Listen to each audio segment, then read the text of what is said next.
O Estado nada mais é que um aparato coercitivo de dominação de classe. É o aparato que exerce, tá, sobre a classe trabalhadora a violência de classe. Eu sempre disse aqui que a gente não pode se tornar igual àquilo que a gente enfrenta. Então a gente tinha uma ameaça no Brasil que era o bolsonarismo, o Bolsonaro, que é essa figura horrenda, essa abominação, e eu percebi ao longo dos anos... Vejam só, né? Eu concordo que o Bolsonaro é uma figura horrenda, mas o que me diferencia do Henri Bugalho, entre outras coisas? O problema não é o Bolsonaro, né, galera? Se não fosse o Bolsonaro, seria outro. Não é isso? O problema não é o indivíduo.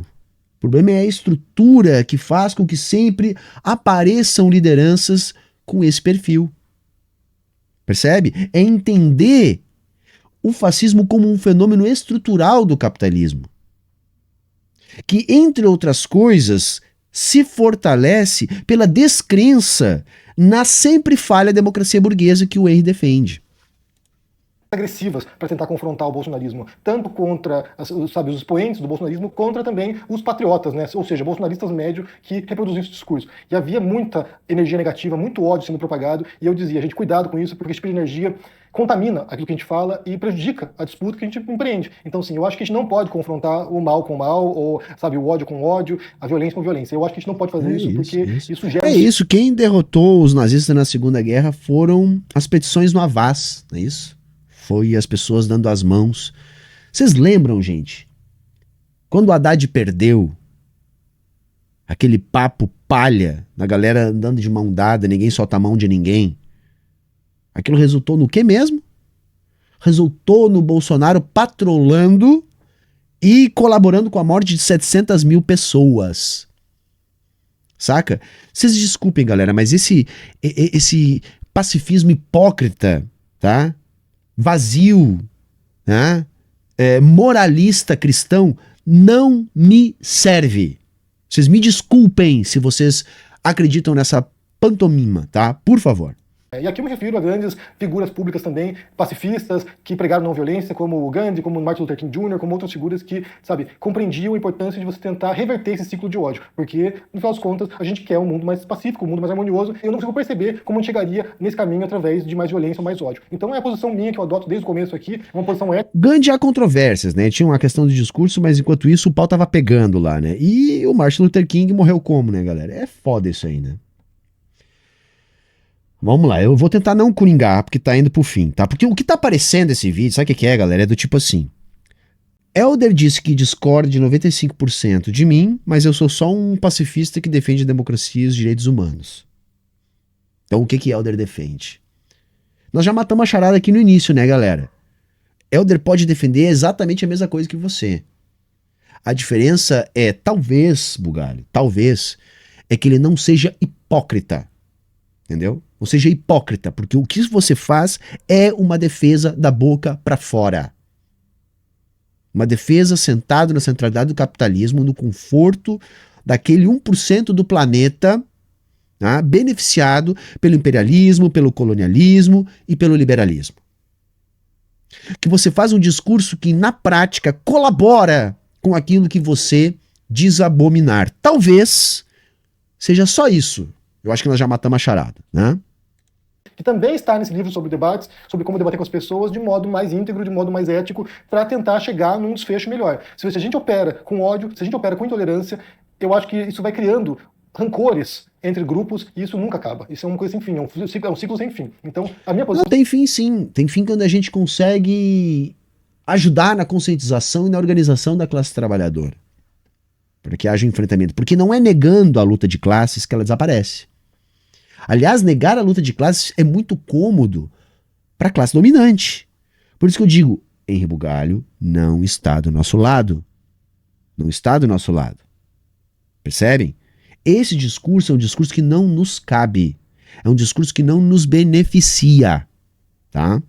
E é a posição que eu adoto. Então não abro mão dessas duas posturas, nem racional e nem ética em relação ao conteúdo que eu produzo. E aí, tendo isso em vista, há uma terceira posição, um terceiro princípio, que é enfrentar visões autoritárias. Então a gente tinha Bolsonaro aqui, Bolsonaro que pregava golpe de Estado no Brasil desde os anos 90, e me parecia fundamental enfrentar essas vozes que pregavam violência, pregavam tortura, pregavam ditadura, pregavam ruptura democrática. Então isso para mim é inaceitável. E se era inaceitável com o Bolsonaro, vai ser inaceitável com qualquer outro grupo que pregar ruptura democrática, violência, autoritarismo, ditadura. Então para mim não é algo... Então tá, vamos lá. Então se o Bugalho ele é contra quem prega isso, o Bugalho tem que ser contra o Estado liberal burguês, não é isso?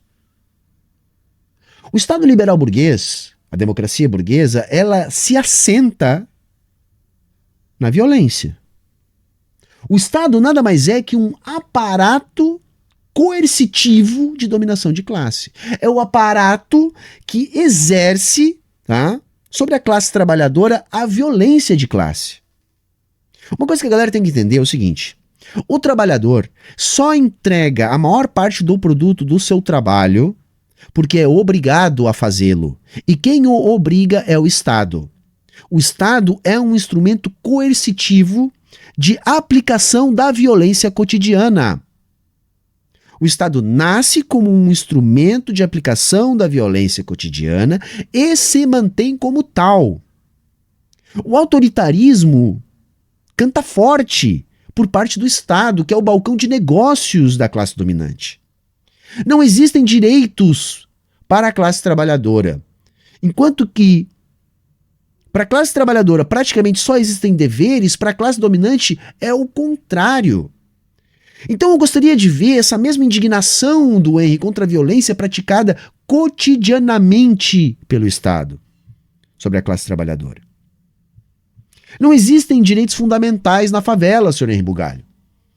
Experimenta dizer para um PM que está pedalando à sua porta: cadê o mandato? Ele vai dar um tiro no meio da sua cara. A maior parte das pessoas que estão presas hoje no Brasil não foram devidamente julgadas.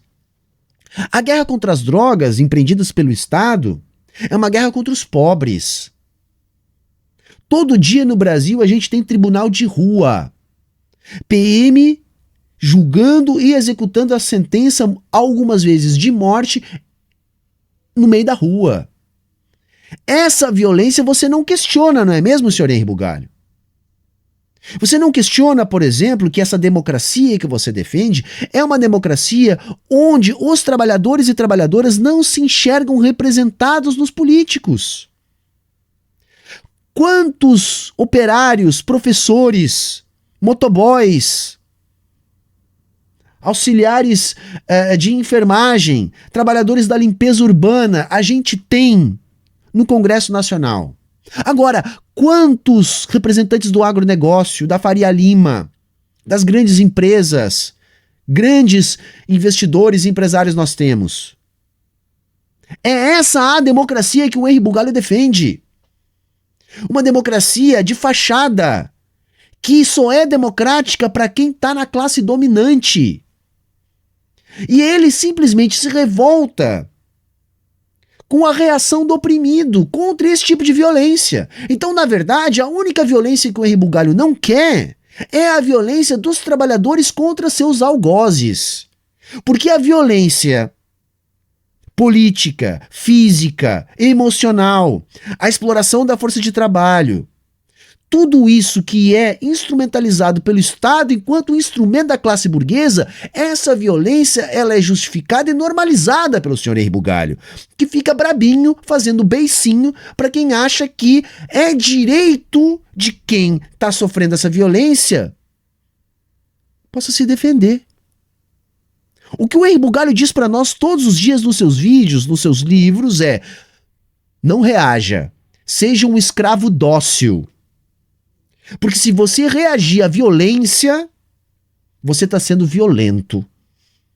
Porque a violência contra você é bela e moral, justificável para a manutenção dessa democracia que atende os interesses de 1%. É meu dever desmascarar esse farsante.